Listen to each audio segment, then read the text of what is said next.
माहेर. मालविकाचं लग्न विधिवत पार पडलं. आज तिच्या आयुष्यातील खूप महत्त्वाचा दिवस होता. तिच्या मैत्रिणींच्या घोळक्यात ती चारही बाजूंनी वेढलेली होती. एका बाजूला तिच्या विदाईची तयारी तिची काकू आणि माम्या करत होत्या, तर मंडपाच्या दुसऱ्या बाजूला तिचे आई-वडील आणि इतर वरिष्ठ नातेवाईक मानापानाच्या तयारीत गडलेले होते. मालू आज खूपच सुंदर नटलेली होती. मोरपंखी शालू तिच्या गौरवर्णावर विशेष खुलून दिसत होता. हातावर मेहंदी रंगली होती आणि हिरवा चुडासोबत एक एक मोत्यांची आणि सोन्याची बांगडी, गळ्यात लहानसे मणिमंगळसूत्र, चंद्रहार, मोहनमाळ, नाकात मोत्याची नथ, कपाळावर रेखीव चंद्रकोर आणि मोठे कानातले. यातून निघालेले वेल कानाच्या मागे केसांवरती खवळलेले होते.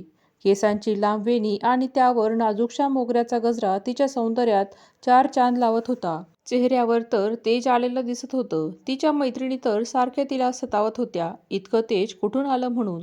तिचा नवरदेव विश्वाससुद्धा जमेल तेव्हा जमेल तसा चोरटा कटाक्ष अधूनमधून तिच्यावर टाकत होता.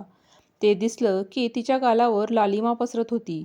मैत्रिणींच्या गप्पा आणि हसण्याचा आवाज सर्व मंडपभर घुमत असतानाच अजून एक दुसरा आवाज मंडपात येऊ लागला, जो हळूहळू वाढत गेला. मानापानाच्या ठिकाणी थोडं डावं-उजवं झाल्यामुळे तिचे सासरे चांगलेच भडकले होते. इतर पुरुष मंडळीसुद्धा रागात दिसत होती.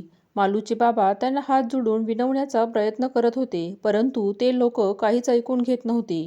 मालूच्या बाबांसोबत तिच्या घरचे इतर लोकसुद्धा त्यांना शांत होण्यास सांगत होते. पण काही वेळानंतर तिच्या बाबांचे पेशन्स संपले आणि आधीच शीघ्रकोपी ते आता ते सुद्धा बोलू लागल्यावर मंडपातील वातावरण अधिकच तापले. मालूची आई रडत होती, बहीणसुद्धा रडत होती.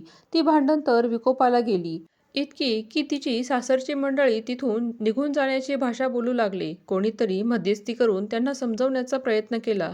तिचे सासरे जरा शांत झाले आणि मालूसमोर येऊन तिला म्हणाले, आम्ही इथून निघून जात आहोत. या लोकांशी यापुढे आम्ही संबंध ठेवणार नाही. तुम्ही आमच्या सुनबाई आहात. तुम्हाला काय करायचे तो निर्णय तुमचा तुम्ही घ्या. आई-बाबांपाशी थांबायचं असेल तर हे लग्न मोडावं लागेल आणि आमच्यासोबत यायचं असेल तर या लोकांशी संबंध तोडावे लागतील. तिच्या डोळ्यातील अश्रू तर थांबतच नव्हते. असा निर्णय ती कसा घेऊ शकणार होती? तिला काही ठरवता येईना. आशेने ती आई, आजी, काकू सगळ्यांकडे बघू लागली. पण सगळे इतके टेन्स होते की कुणीच तिला काही सांगण्याच्या मनस्थितीमध्येच नव्हतं.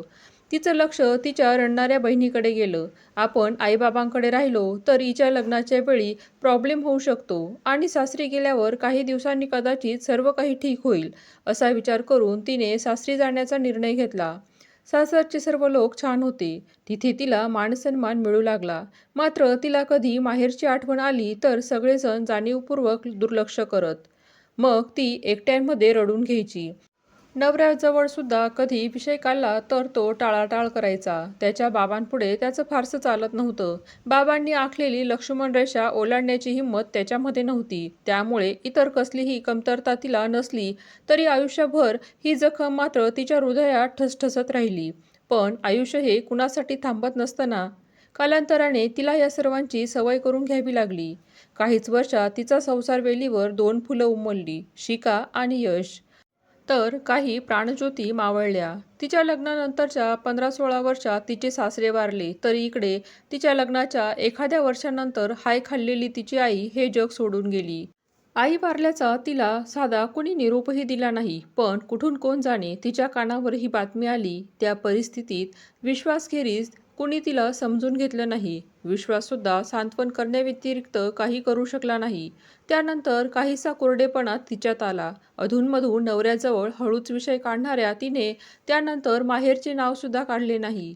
स्वतःला कणखर बनवण्याचा ती प्रयत्न करू लागली. तिच्यावरच्या सर्व जबाबदाऱ्या ती योग्य रीतीने पूर्ण करत गेली. मध्ये इतकी वर्ष निघून गेली होती की आता मालविकाची मुलगी शिका लग्नाच्या वयाची झाली होती. शिका तिच्या बाबांची फार लाडाची लेक. तिच्याशिवाय तिचा बाबा जेवतही नसे. आतापर्यंत तर लेकीची पाठवणी नको म्हणून घर जावई करूयात असंच म्हणायचा. दोघांनाही एकमेकांचा फार लळा. योग्य वयात तिच्यासाठी योग्य असं स्थळ सुद्धा मिळालं. बघण्याचा कार्यक्रम झाला. दोन्हींकडून पसंती झाली. साखरपुडा झाला आणि लग्नाची तारीख सुद्धा ठरली. घरात चांगलीच धावपळ दिसू लागली. लग्न अगदी 8 दिवसांवर येऊन ठेपलं. एके दुपारी अशाच मायलेकींचं महत्त्वाचं संभाषण सुरू असतानाच एका हळव्या क्षणी शिका तिच्या आईला म्हणाली, तुम्हाला सोडून जावंसंच वाटत नाही ग. एकदा इथून गेले आणि नंतर भेटता आलं नाही तर? त्यावर तिला समजावत मालविका म्हणाली, अगं 2 तासांवर तर आहे सासर. सगळे लोक छान आहेत आणि येत जात राहशील की तू. असा काही विचार करू नकोस. शिका त्यावर म्हणाली, तुझ्या बाबतीत झालं होतं तसं काही झालं तर? तू तर कशी राहिलीस माहिती नाही. मी नाही बाई तुम्हाला भेटल्याशिवाय राहू शकणार. त्यांचा हा संवाद सुरू असतानाच विश्वास त्या खोलीजवळ त्याच्या गाडीच्या किल्ल्या घ्यायला आले. दोघींचं काहीतरी हितगुज चाललेलं त्याला कळलं. आपण सुद्धा त्यात भाग घ्यावा या उद्देशाने ते दारापर्यंत आले. पण आपल्या पत्नीचं बोलणं ऐकून जागीच थिजल्यासारखे झाले. मालू शिकाला सांगत होती, आमच्या लग्नाच्या वेळी जे झालं ते कुठल्याही मुलीच्या बाबतीत होऊ नये आणि तुझ्या बाबतीत तर ते शक्यच नाही. कारण तसला बाका प्रसंग आलाच तर तुझा बाबा स्वतःचं सर्व स्वाभिमान गुंडाळून समोरच्याच्या पायाशी लोटांगण घालेल. माझ्या बाबांना त्यांचा स्वाभिमान जास्त महत्त्वाचा होता, इतर कोणत्याही व्यक्तीपेक्षा. तिचं ते उपराधात्मक बोलणं विश्वासच्या मनात चांगलीच टोचणी टोचून गेलं. खरं तर मनात आलं असतं तर बाबांच्या विरोधात जाऊन नाहीतर त्यांच्या मृत्यूनंतरही तो काही धागे पुन्हा गुंफू शकला असता. पण त्याने खूप सिरियसली ते मॅटर कधी घेतलंच नव्हतं. आणि काही काळानंतर जेव्हा मालूने माहेरचे नाव काढणंच बंद केलं होतं तेव्हा तर त्याला अगदी सुटल्यासारखंच वाटत होतं. एखाद्या व्यक्तीच्या स्पेशली बाबांच्या विरोधात जाऊन काही करणं त्याच्या स्वभावातच नव्हतं. जे आयुष्य आपल्या वाटेला आलेलं आहे त्यातच समाधान मानणाऱ्यांपैकी होता तो. आज मात्र तो एक बाप होता. लवकरच त्याच्या लाडाची लेक त्याला सोडून सासरी जाणार होती. त्यामुळे मालूच्या बाबांवर त्यावेळी काय बितली असेल याची कल्पना करायलाही त्याचं मन धजावत नव्हतं. आता कुठे त्या बापाचं मन थोडंसं समजू लागलं होतं. शिखा सासरी जाण्याचंच विश्वासला इतकं दुःख होत होतं तर जी लेक गेल्या 25 वर्षात डोळ्यांना दिसली देखील नाही तिच्या बाबांचं काळीज किती तुटत असेल. त्या भावाला काय वाटत असेल ज्याच्या बहिणीने इतक्या वर्षात एकदाही त्याला ओवाळलं नाही की राखी बांधली नाही. एक लेक म्हणून मालूला काय वाटत असेल जेव्हा तिची काहीच चूक नसताना तिचं माहेर तोडलं गेलं. तिच्या नाजूक क्षणात तिची आई तिच्यासोबत नव्हती की आईच्या शेवटच्या घटकांमध्ये मालू आईजवळ नव्हती. लहान बहिणीच्या लग्नात मोठी बहीण नव्हती. त्यावेळी त्या नातेवाईकांनी आपल्याला किती कोसलं असेल.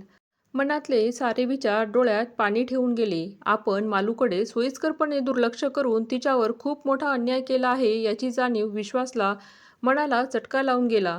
इतक्यातच कुणीतरी आवाज दिल्यामुळे दोन्ही मायलेकी उठून गेल्या. विश्वासच्या मनातील विचारचक्रांना स्वल्पविराम मिळाला. दिवस भरभर उडून गेले आणि लग्नाचा दिवस आला सुद्धा. लग्नाचं घर म्हणजे 100 कामं आणि करायला 100 लोकं आली तरी काही राहिलंय का असंच वाटत राहतं. त्यातून घरातलं पहिलं लग्न असेल तर फारच तारांबळ उडते वधूमायेची.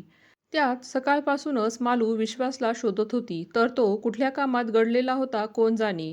तिला डोळ्यांनी तो दिसलाच नाही. कुणीतरी भल्या पहाटे विश्वास आणि मुलगा यश दोघांना घराबाहेर पडताना बघितलं होतं.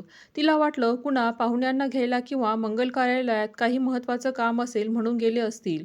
नंतर कामाच्या घाईत तिने फारसं लक्ष दिलं नाही. सर्व तयार होऊन वेळेत मंगल कार्यालयात गेले. तिथे विश्वास आणि यश आधीच हजर होते.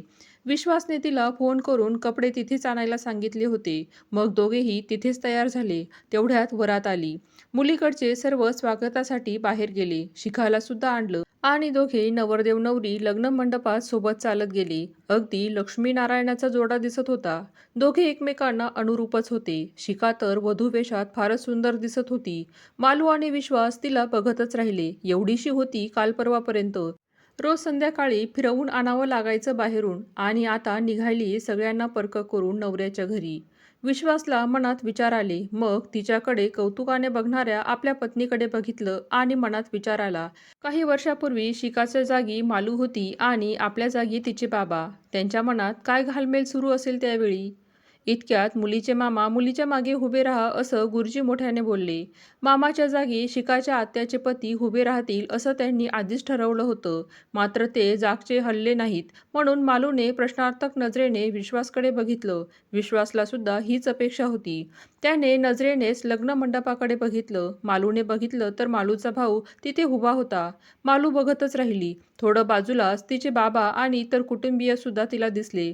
त्यावेळी तिच्या मनात एकाच वेळी हजार भावना उत्पन्न झाल्या. एकीकडे मुलगी दूर जाणार, तिची काळजी आणि दुसरीकडे इतक्या वर्षांनी तिच्या भावाला आणि बाबांना ती बघत होती.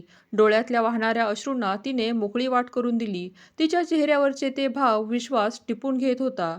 आज त्याच्याही चेहऱ्यावर समाधान होतं. एकीकडे एक मुलगी आपल्या तुटलेल्या माहेराला भेटत होती, तर दुसरीकडे एक मुलगी माहेराला सोडून चालली होती. मनातल्या मनात देर आहे दुरुस्त आहे असं म्हणून विश्वास कन्यादानासाठी पुढे गेला.